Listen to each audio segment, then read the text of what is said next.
ituturo ko sa inyo kung paano ko ginawa ang hair clips na to. Everybody asking how we doing, say we good. Don't need no one to tell me how to live just like they would. It ain't their business, but they in it, I don't know why. Revolved around my life after I found another.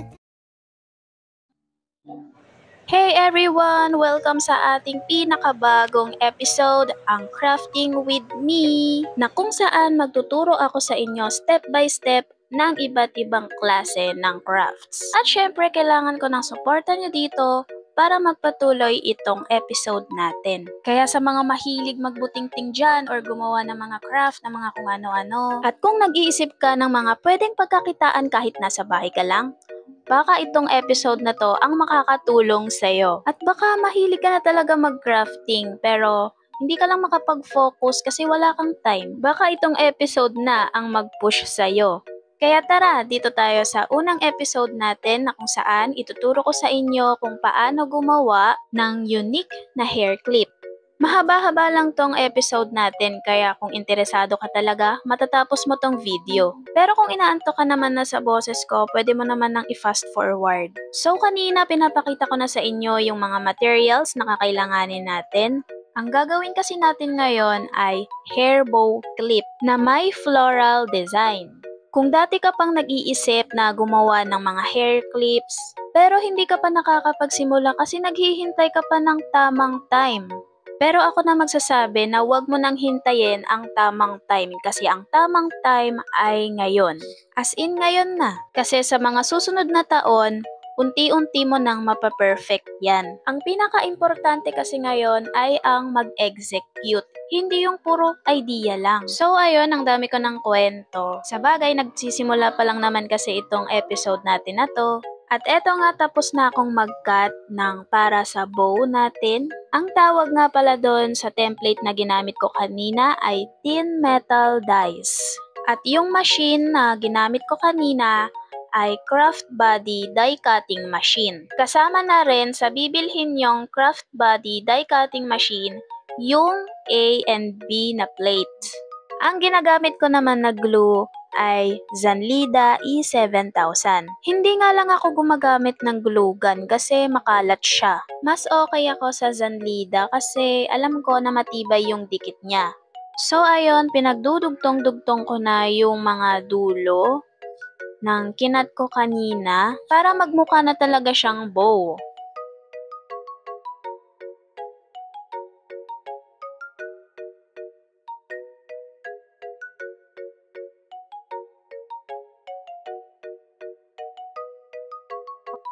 And then yan, ipepress lang natin gamit ang tweezer para dumikit na talaga siya. At eto na yung itsura niya nung natapos nating idikit. Yung glue pala na gamit natin dyan ay madikit na siya kahit basa pa, pero mas matibay siya kapag natuyo. So ayan, gagawa naman tayo ng bow gamit ang ribbon. 4 na piraso ng tig 1.5 inches by 16 cm. Tapos ayan, ifo-fold lang natin sa gitna para mahanap natin yung center. Kasi tatahiin natin siya at pagdudugtong-dugtongin. Hahayaan ko na lang muna kayong manood, mamaya na ako magsasalita. Okay?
So ayan, pagdudugtong-dugtungin na natin yung mga ginawa natin na ribbons. Sa pagko-combine naman ng colors, gumamit ako ng color wheel. Yung katabi ng yellow ay color orange, kaya yun yung ginamit ko. Pwede din yung ko-complement sa yellow na flower, gaya ng violet. Kung yellow yung flower, violet naman yung bow. Nakikita nyo, meron akong hawak na dalawang mini Foamiran flowers. Mabibili nyo yan sa Dreamers Crafts. Message nyo lang yung page. Available yan, merong tig 30 pieces at 50 pieces. Ito namang rose flowers, available din to sa Dreamers Crafts. Mabibili nyo siya ng 12 pieces per pack. Each pack ay 1 color. Pwede rin assorted colors. Dinisenyo to para sa mga mahilig mag-DIY, may souvenir business, may hair accessories business. Pero kung hanap nyo ay yung may mga mahahabang tangkay, magiging available yan very soon.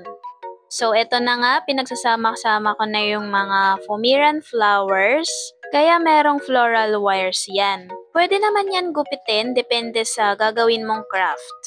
And panoorin nyo na lang muna yung ginagawa ko dyan.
So ayan, meron tayo dyan 1mm na Eva foam, color green, dahil gagawa tayo ng dahon.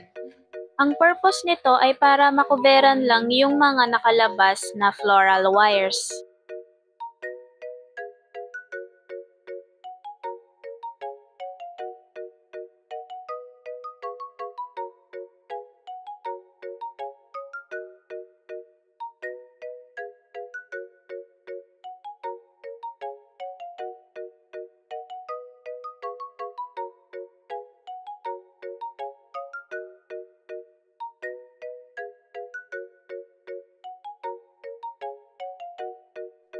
And then lulukutin natin para medyo realistic yung look niya.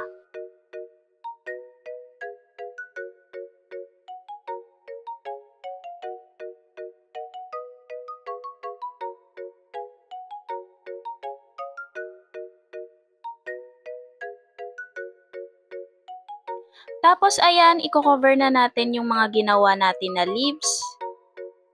Wala naman akong sinusundang pattern dyan, basta makoveran ko lang yung mga floral wires.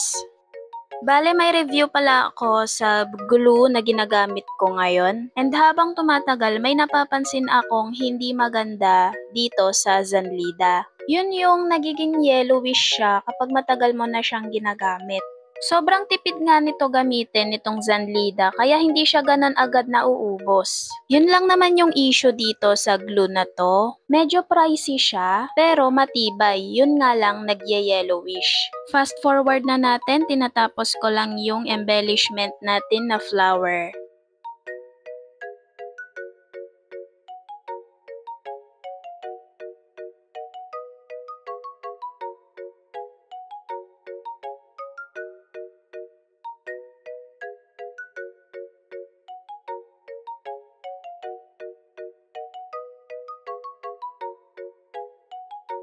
So ayan, ina-arrange ko na siya para ididikit na natin siya sa bow.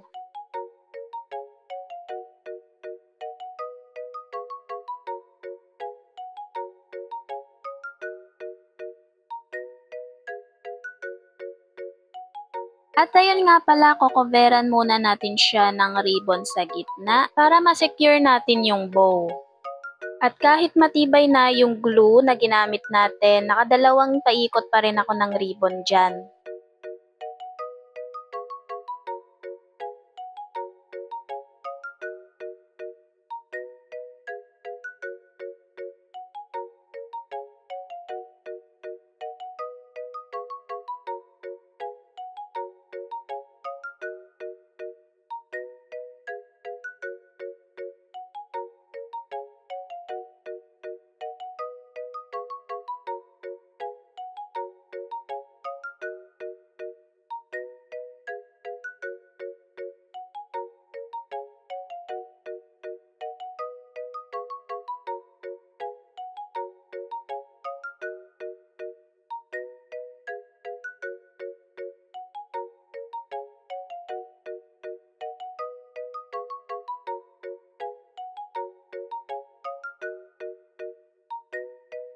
And then ayan, ipupush lang natin para dikit na dikit talaga siya.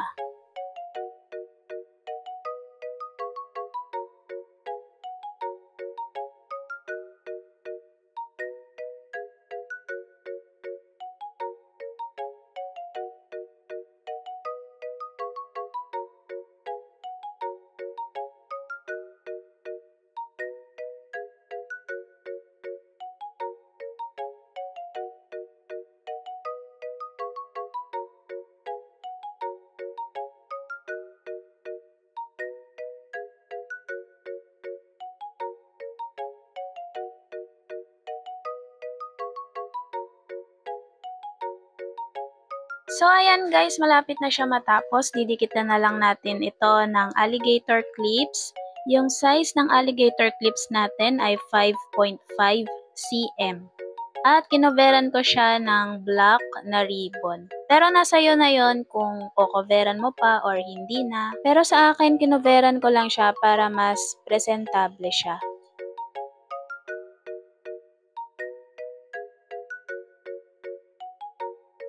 So guys, wait nyo lang yung finished product natin and I hope may natutunan ka sa episode na to. Please comment anong masasabi mo sa episode na to and isa ka din bang crafter katulad ko, ano ba yung mga gusto mo pang matutunan? Para meron naman akong idea kung ano pa yung mga susunod kong ituturo sa inyo. Pero syempre yung alam ko lang. Hindi ko naman alam lahat at sobrang lawak ng crafts.